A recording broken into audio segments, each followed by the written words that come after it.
I know he's got it now. Yo, what's up? It's Davo. I'm the lead singer and rhythm guitarist for Attack the Sound. How did I get into music? I guess it's pretty quintessential for most black people. Like, I grew up in church and I had to sing.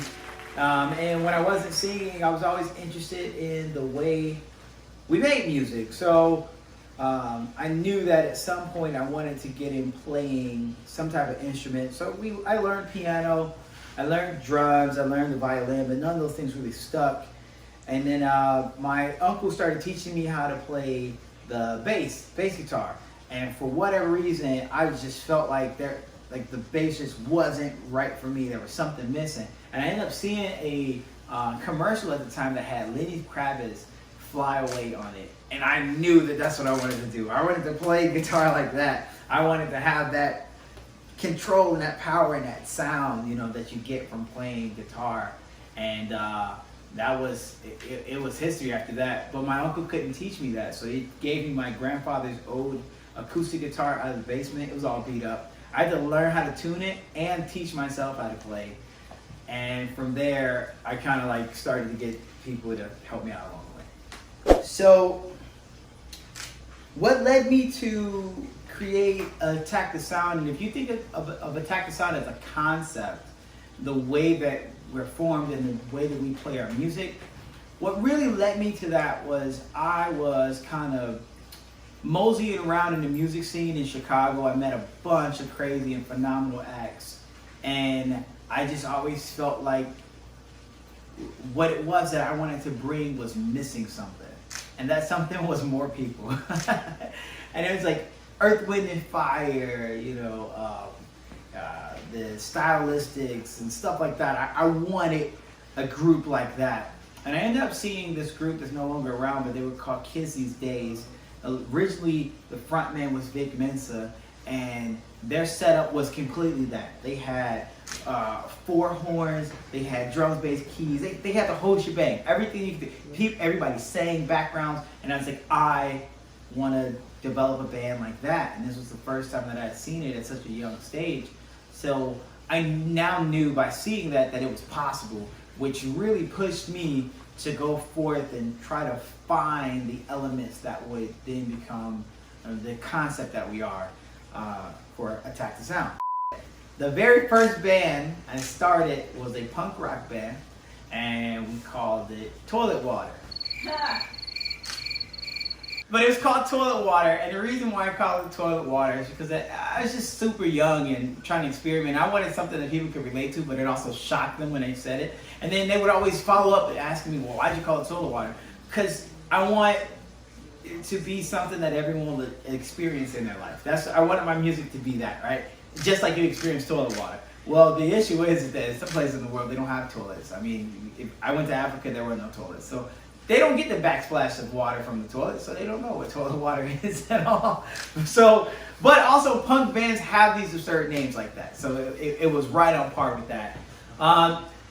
When I actually started forming the band together and putting the members together in high school, we called ourselves Doorway because the guy, the drummer of the band, his dad was a huge Journey fan, but he did not like secular music. He was really just into the church, but he really liked Journey. So the only way we were able to practice and write our own contemporary Christian music was to tell him that we were rehearsing Journey songs. So we would tell everyone that we were a Journey cover band, and whenever he wasn't listening, we would then practice like a song or two that I wrote. And then if he would come and knock on the door, we would instantly go to Don't Stop Believing, because I mean, it's Don't Stop Believing.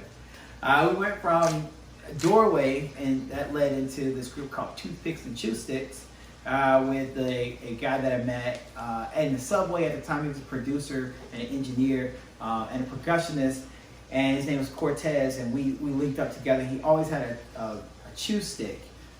Because when you think back on it now, it's some weird stuff. But he liked the chew sticks a lot, and I had toothpicks, and that was the duo. We went from there and started adding onto the elements that would then breed into Attack the Sound.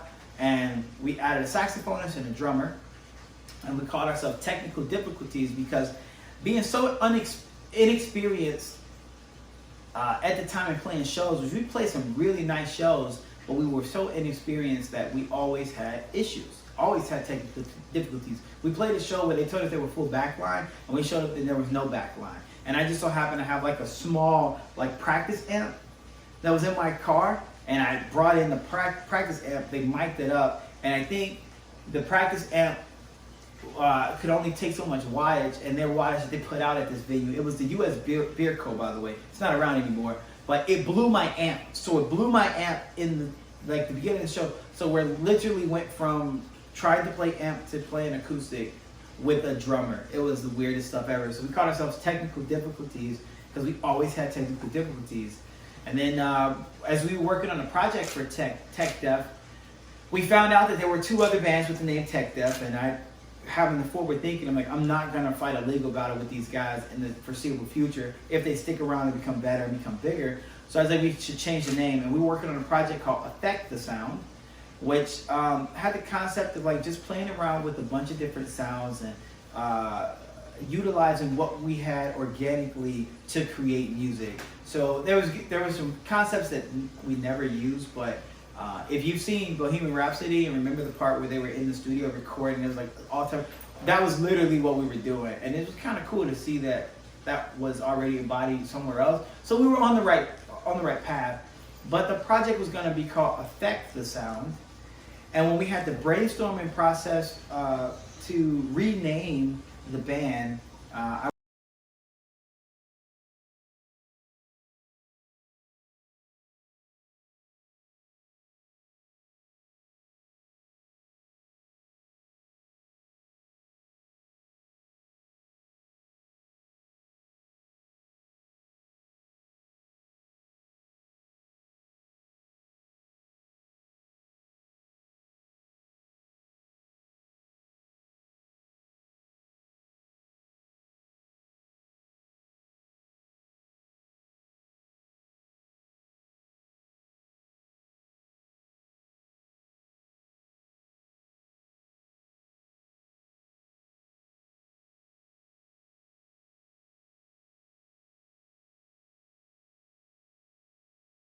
later I have some of the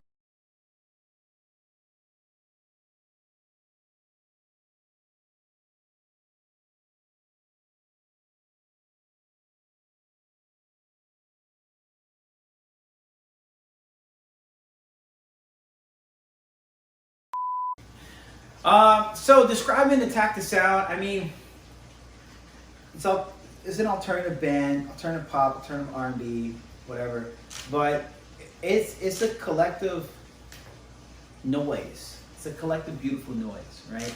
Because when we sit in, a lot of people, you have to see me like work, especially like in the studio, and eventually, you know, you guys will. But when I was working on a couple of songs, like I remember I was working on some stuff with John Christie, and he just did not think it would work based off of the way that the song sounds. But it's like I could hear and see certain parts and how they work. So I see it as a collective beautiful noise, because sometimes in the foundation and the ground and getting there, it doesn't always make sense, but our outcome is always beautiful. It's like watching me cook. Never watch me cook, because you're probably gonna be like, I'm not gonna eat that. But when it comes and it's presented on the plate, it's like, this is absolutely awesome.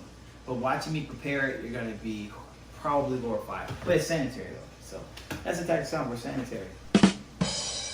All right, hope you guys enjoyed.